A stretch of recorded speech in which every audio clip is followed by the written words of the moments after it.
On the heels of Nancy Pelosi announcing impeachment proceedings and the release of the very damning Ukrainian transcript, Donald Trump is hosting a very fancy schmancy breakfast fundraiser at the Cipriani building here in New York City.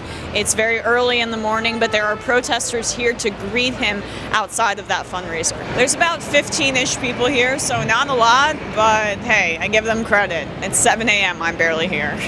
So let's talk about Americans in general. And you might ask, why aren't there 10,000 people here protesting? And I think it's, for a lot of people, they don't feel personally affected by Trump.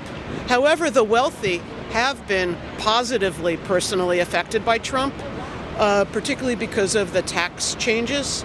And so the $2,800 they're paying for a ticket is coming back to them tenfold or 100-fold in their taxes. Think about something other than your pocketbook.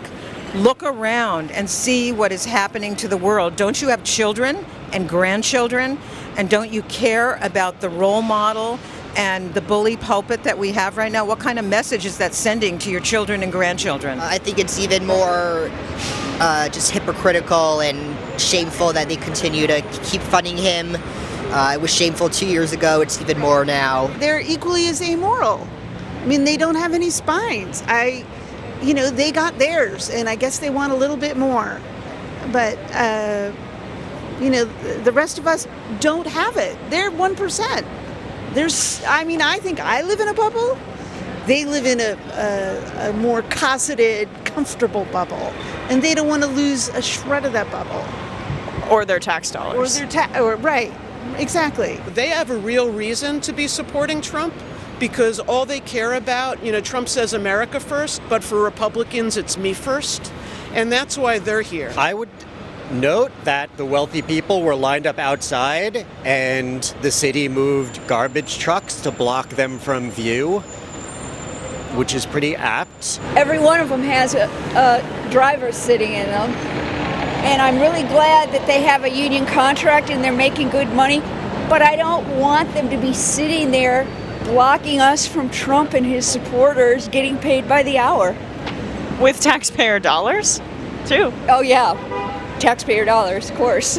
We think it's really important to call out their complicity because all the things that are happening on the border, all the human rights abuses, I pin firmly not just on Trump, but on every Republican in the Senate and in the Congress who is complicit with him, and with everybody who goes to a fundraiser and supports him. I think that people are ashamed. They realize that their interest lies, to some extent, in cozying up to the powerful. But we're in an era now where power is shifting, and the concentrated power that the wealthy have is, I think, inevitably going to be reclaimed. First of all, we cannot be complacent. He might just make it, and I think they are hedging their bets. But I think a lot of them are involved in fossil fuels and industries that they know that the American people want to move away from money-wise, and they want to hold on as long as they can. And they're afraid of him, frankly, because he is vindictive. And he can turn on them in a dime, and he's still got a year in office, and he could do a lot of damage to them. I feel like people are getting angry. I feel like we are reaching a positive tipping point where more and more people are going to realize this is unacceptable. Instead of sitting in front of the TV and shouting and screaming at the TV, I want to be out here showing other people and educating other people that he has got to go. This country and our democracy is at stake. And we can't just sit back and do nothing.